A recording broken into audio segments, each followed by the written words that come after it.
The Kennesaw State University Dual Enrollment Honors Program. What to expect in the next year. Congratulations on your acceptance to the Dual Enrollment Honors Program at Kennesaw State University. I'm Dr. Catherine Kinnick, Director of the Dual Enrollment Honors Program, and this is the first of 3 videos that we've prepared for newly admitted students and their parents. In March, you'll be coming to a mandatory advising session to select your fall classes and funding program, and it is important that both students and parents watch these videos before coming to your advising session. The videos will give you information that you need to make decisions about your courses and funding and allow us to focus on helping you select your specific classes at your advising session. Video 1, which you're watching now, provides an overview of how the program works.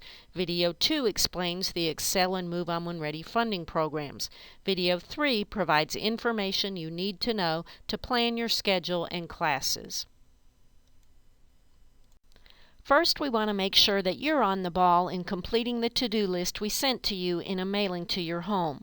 Before you can come to your advising session, you must set up a NetID and password. You'll need this to sign up for your advising session online, as well as to register for classes.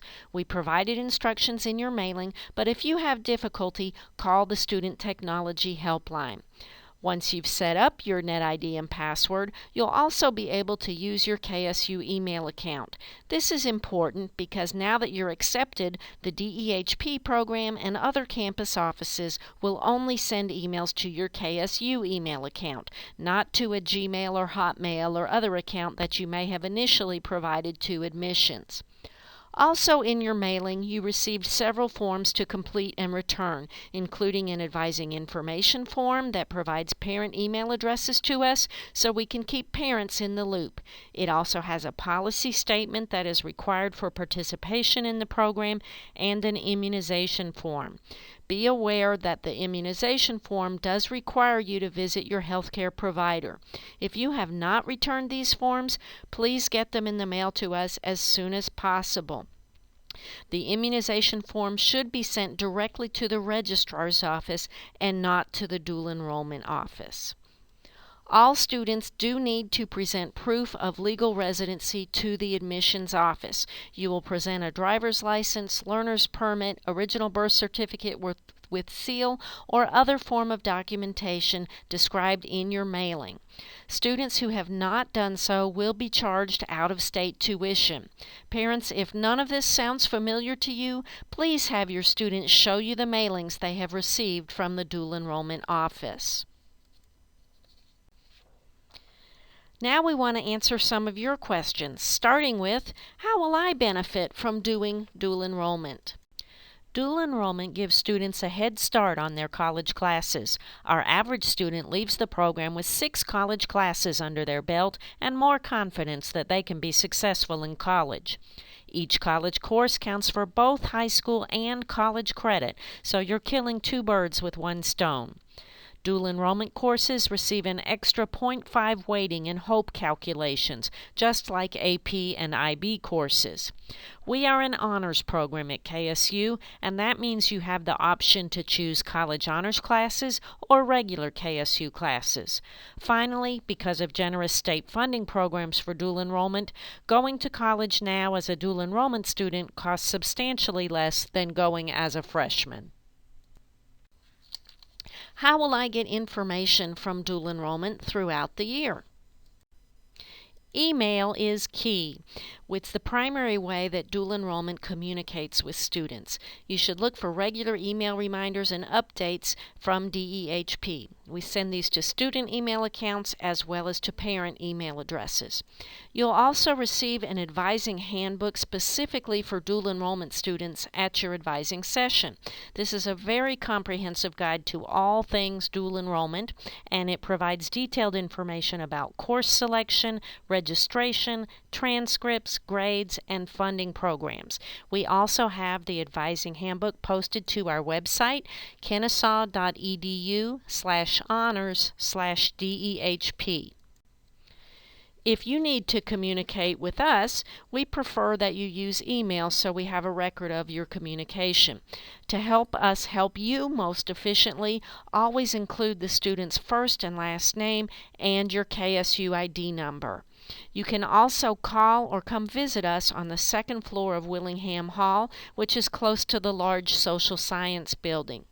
Students, we would like you to initiate communication with us rather than your parents whenever possible, so that you can get in the good habit of advocating for yourself as a college student. Dual enrollment is a partnership between the college and the high school, and we communicate directly with your high school counselor throughout the year to get approval for your course selection and funding. We send transcripts automatically to your high school at the end of the semester, and the high school will incorporate your KSU grades into the high school transcript. Are there key dates and deadlines I need to be aware of? The major junctures where you'll see dual enrollment staff are at your upcoming advising session for fall semester, this summer when you'll come to us for orientation, and then later in October when you come to another mandatory advising session to select your classes for spring semester. Some key dates for fall: you're advising, of course, in March, orientation, and you'll choose from several available dates that we'll give you at your advising session that will be held in July. The first day of fall classes is Monday, August 17th. Payments are due August 31st. Fall break is the week of Thanksgiving, November 23rd through 29th, and the last day of final exams is December 14th. So how does advising and registration work? First, you'll attend a KSU advising session to build a proposed schedule and choose your funding program. Then, you'll meet with your high school counselor to get signatures approving your schedule and funding. When you return those signatures to the dual enrollment office, we will clear you in the registration system to register for your classes. All registration is done online by the student. This is very different from how it's done in high school. We do not register for the student, and we cannot place you in classes. What is my experience in dual enrollment going to be like? You get to determine your schedule, how many classes you take, what days of the week and times you take them, so you have a lot of flexibility in how involved you want to be at KSU and at your high school. You can determine how heavy your load is here and at your high school. Since you're enrolled both places, you can still participate in all extracurricular activities at your high school, as well as join student clubs, intramurals, music performing groups, and student media at KSU if you choose to get involved here. Dual enrollment students tell us they enjoy being treated like regular college students and having the freedoms and flexibility of college students. They enjoy not having all the daily work of high school, but they do say they have to study more for their college classes. Dual enrollment students do very well in their classes with an average GPA of 3.45 in an average of 3 college classes per semester. So how much will the program cost? As mentioned previously, costs for dual enrollment students are substantially reduced. We'd like you to watch video 2 for more detailed information about each funding program. Although you'll be registering for classes this spring, no payment for fees is due until August 31st, and registration for classes does not commit you financially. This means that if you change your mind about participating in dual enrollment, you may do so up to the start of classes. If you have questions, send an email to dehp@kennesaw.edu, but please watch all 3 videos first. You may now continue to video 2.